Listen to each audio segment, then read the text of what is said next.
नमस्कार, मैं हूं दीपांशी पुहाल और आप देख रहे हैं उदय न्यूज लाइव। टॉप 5 बुलेटिन की शुरुआत करते हैं।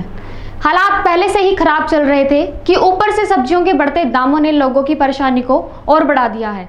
पूरे देश में सब्जियों के दाम आसमान छूते जा रहे हैं।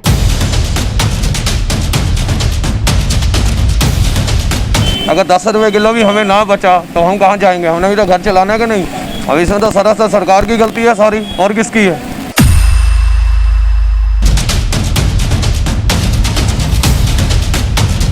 ₹40 किलो की है जी। क्या कोई करेगा, क्या कोई बेचेगा जी? इस टाइम हालात बहुत ही नाजुक हो गए सब्जी के। इस टाइम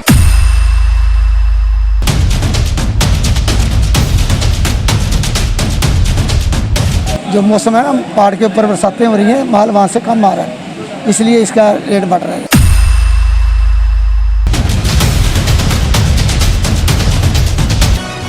आर्थिक मंदी की हालत में सब्जियां लोगों की पहुंच से दूर होती जा रही हैं। देश भर में सब्जियों के दाम आसमान छूते जा रहे हैं। पहले के मुकाबले सब्जियों के दाम दोगुने से भी ज़्यादा हो गए हैं, जिस वजह से लोगों की रसोई का बजट बिगड़ रहा है और सब्जियों के दाम बढ़ने का असर हर वर्ग पर होता हुआ नजर आ रहा है।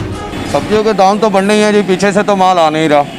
कुछ बरसातों की वजह से कह लो, कोई लॉकडाउन की वजह से कह लो। जैसे ये कहते हैं जी हिमाचल बंद है, कुछ बंदे वहाँ हिमाचल के नहीं आने देते। पंजाब बंद है जी, हरियाणा बंद है जी। सारा काम तो सरकार ने ख़राब कर रखा है ये।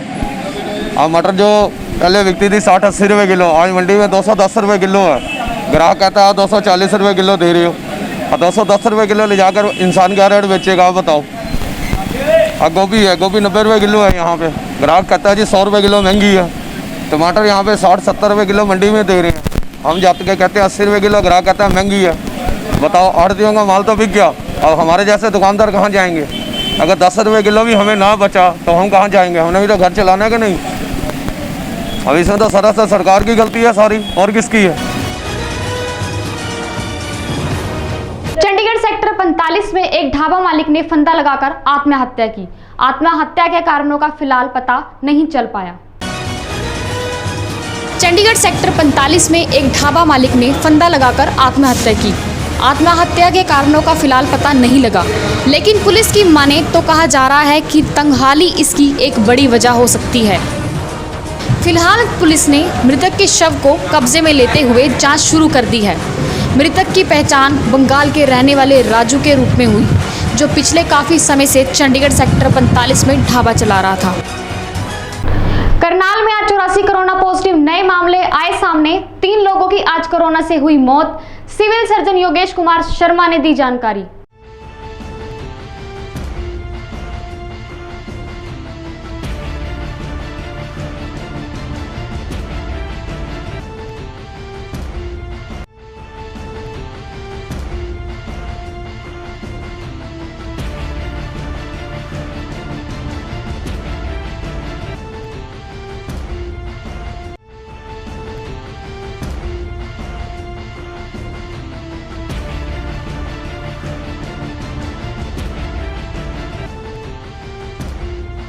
करनाल पहुंची कांग्रेस प्रदेश अध्यक्ष कुमारी सैलजा ने किसानों के मुद्दे को लेकर प्रदेश सरकार को घेरा।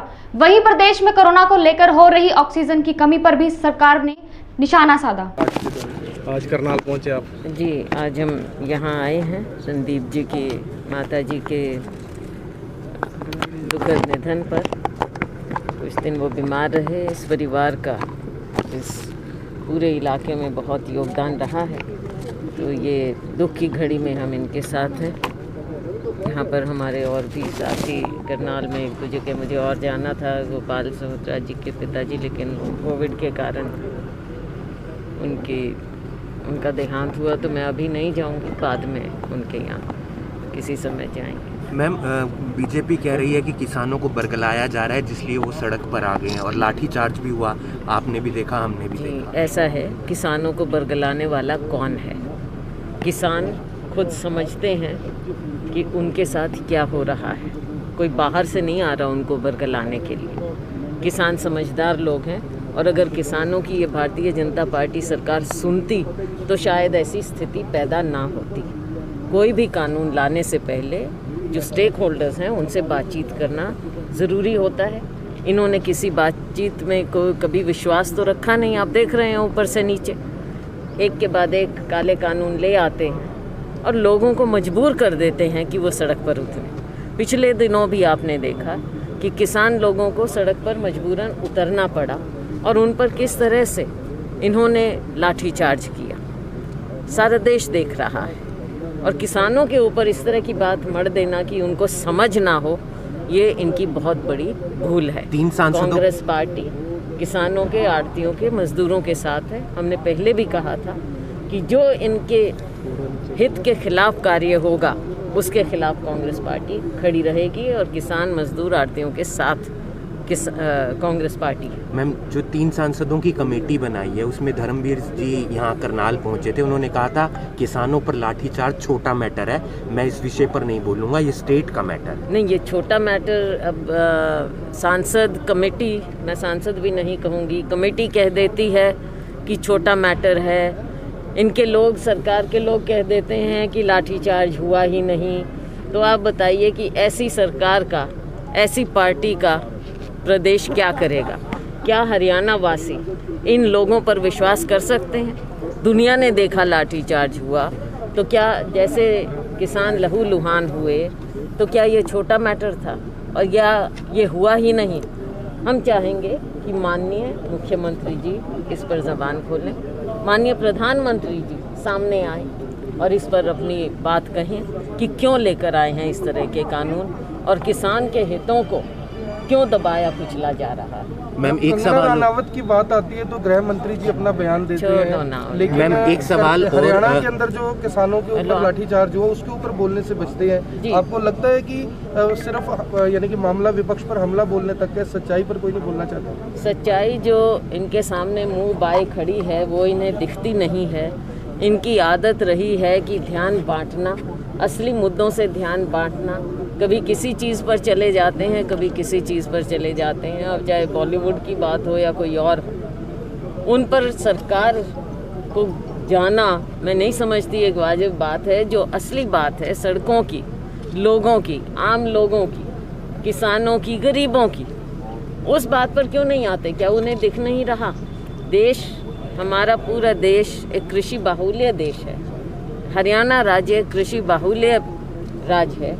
तो मुख्यमंत्री और प्रधानमंत्री जी को हैं तब वो आँख मींच लेते हैं। जब लोगों की बात होती है आँख मींच लेते हैं। जब आम किसानों की, लोगों के, जन की बात है तब कभी मोर को दाना खिलाने लगते हैं। तो ना इनको हमारी अर्थव्यवस्था जो बिल्कुल नष्ट हो चुकी है वो दिख रही है, ना हमारे किसानों की बदहाली दिख रही है, गरीबों की बदहाली, आड़तियों के, ये इनको दिखता नहीं है। तो इनकी तो आदत है कि कहीं और जाओ, कहीं और देखो और दूसरी दुनिया में अपने आप को भी रखते हैं। लेकिन करनाल में madam Kalpana Chawla medical college पे आरोप है कि जो कोरोना से मरीजों की मौत हो रही है या दाखिल हो रहे हैं, उन मरीजों से पैसा भी लिया जा रहा है, दवाइयाँ बाहर से मंगवाई जा रही है और डीजल डालकर उनका संस्कार किया जा रहा है। इस पर क्या सोचते हैं आप? इस पर मैं कहूँगी कि हाई कोर्ट को इसका संज्ञान लेना चाहिए सुओ मोटो, और इसमें कोर्ट द्वारा संचालित इंक्वायरी होना चाहिए।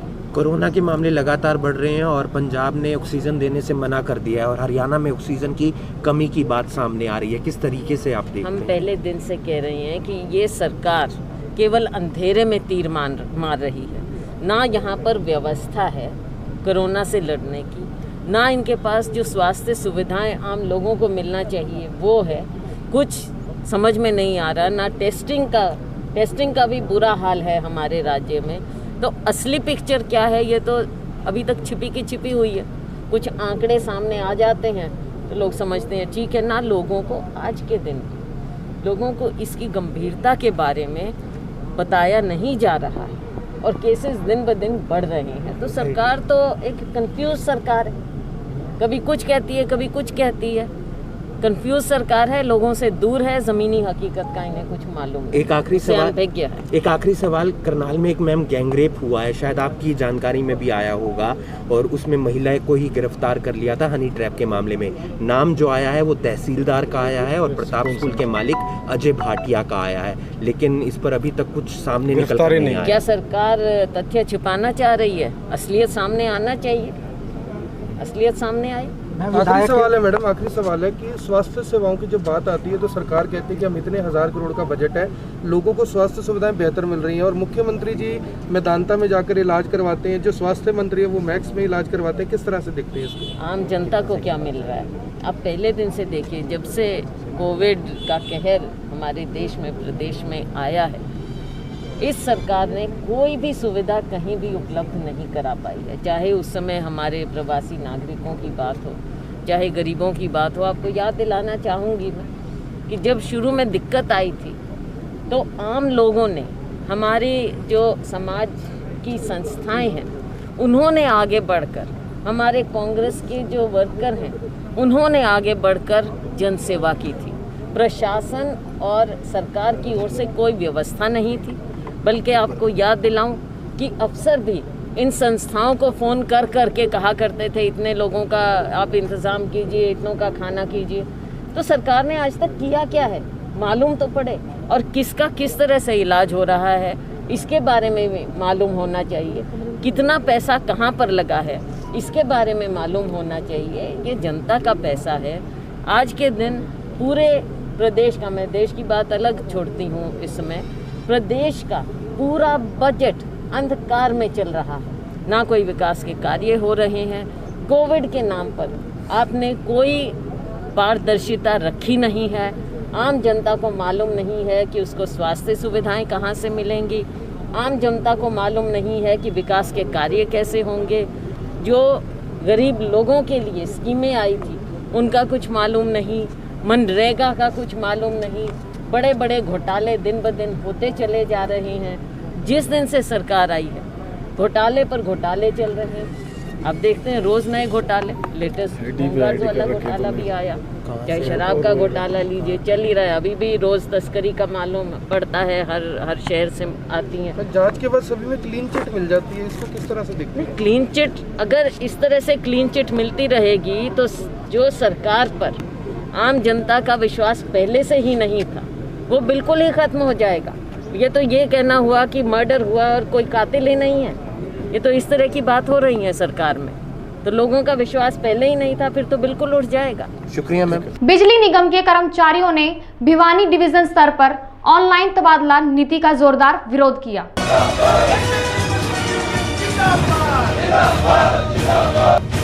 बिजली विभाग में प्रस्तावित ऑनलाइन ट्रांसफर के विरोध में आज पूरे राज्य में बिजली विभाग के कर्मचारी धरने पर बैठे हुए हैं। इसी के तहत आज बिजली बोर्ड कार्यालय डिवीजन नंबर 1, जो कि अंबाला छावनी के क्रॉस रोड नंबर 12 पर स्थित है, आज बिजली विभाग के कर्मचारियों ने अपने दफ्तरों के बाहर नारेबाजी की और सरकार के नाम एक ज्ञापन भी दिया। कर्मचारी यूनियन नेता ने सरकार को चेतावनी दी कि अगर उनकी मांगें ना मानी गई तो आंदोलन और तेज होगा।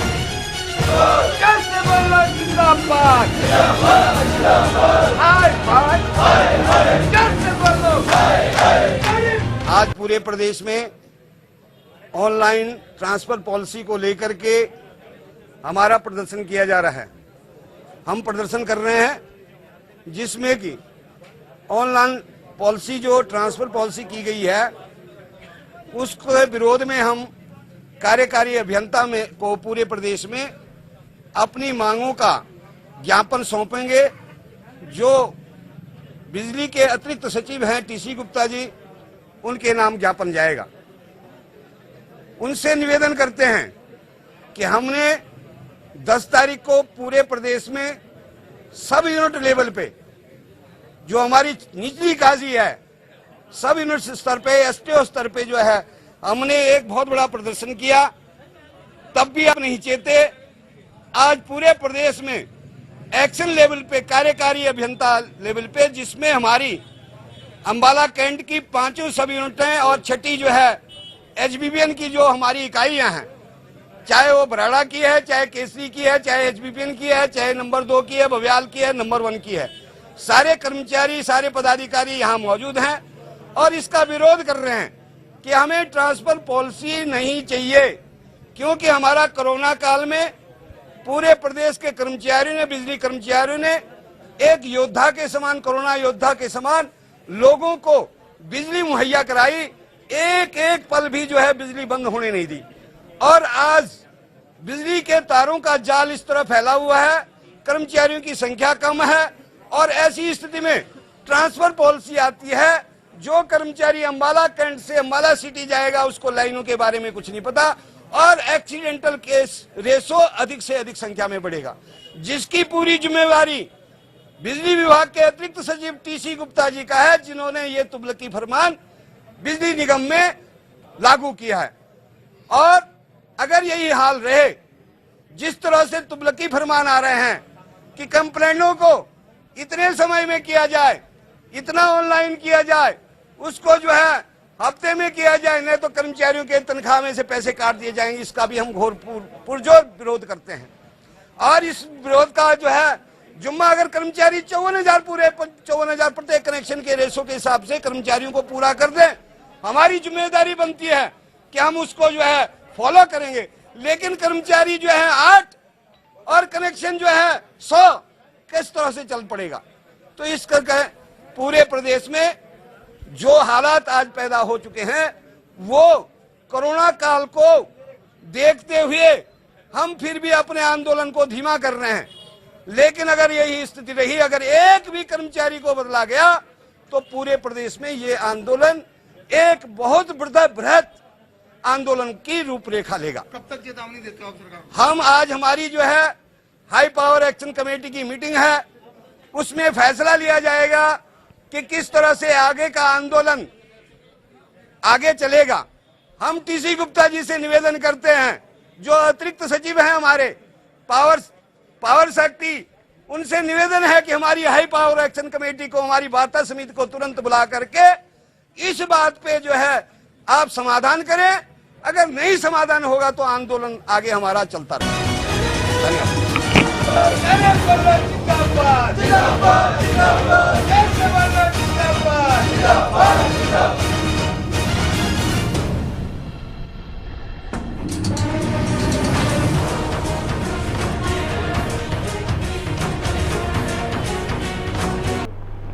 और ये थी अब तक की टॉप 5 खबरें। अब मुझे दीजिए इजाजत और देखते रहिए उदय न्यूज़ लाइव। नमस्कार।